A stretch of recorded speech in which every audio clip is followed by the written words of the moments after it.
This is just a sample of the audiobook. To get the complete audiobook, access the link posted in the first comment. I'm always fascinated when I come across an old box of my own stuff.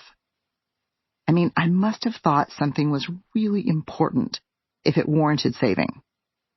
If you put all of my memorabilia and artifacts together, you would get the most accurate story of who I was and what I valued at any one point in my life. And you'd probably need no more than a standard issue dining room table to lay it out. I came across this old college paper several years ago when I was starting this book. It's not a great or even a very good paper, but it knocked me off balance for a few months. I'm looking at this paper, and the title of it, of course, it's written in script, not on a computer, just written on, ruled paper. And the title of the paper is Why We Feel the Pain We Feel. It starts out with this line: throughout our lives, we must experience emotions and feelings that are inevitably painful and devastating. Next to the title in red, you can see this tiny A-. The date on the paper is October 9th, 1984. Why have I been thinking about emotions for so long? Why has this always been so important? Can I even remember a time in my life when I wasn't thinking about emotions? As I unpacked a few other things in the box, a lifeguard whistle, poems I'd written, a mixtape from Steve, and a few pictures, my time capsule transported me back to my flock of seagulls asymmetrical haircut and a 1974 Volvo 240D with a floorboard that was so rusted out I could see the road pass beneath as I drove.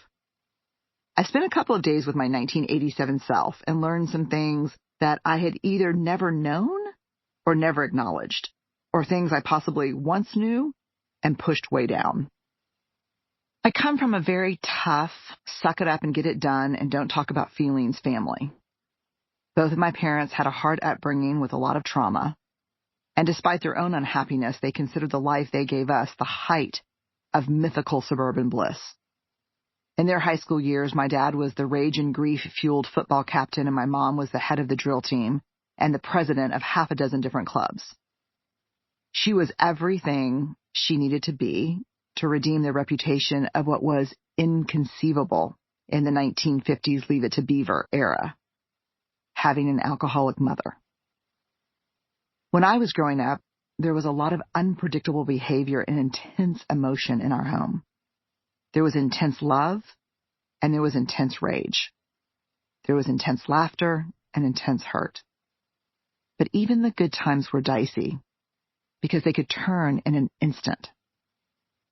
I'm the oldest of four, so I often felt the brunt of the madness, along with the responsibility of protecting my siblings from the unpredictable swings. When things were bad, I was the protector. When things were great, I was the protector in waiting. Always on the outside of the fun, easily teased for being too serious, and always knowing that we were one sideways glance or one smart-ass comment from chaos. By the time I was in middle school, I had used a combination of my mom's magazines and the after-school specials that I loved to watch to diagnose myself as, quote, crazy. I know that's a pathologizing word, but back then it was really all I had. First, nothing, was discussed or normalized in my family. Not feelings or fears or periods or friend problems or puberty or money issues or extended family members who struggled with addiction and mental health issues. Nothing. We're all good.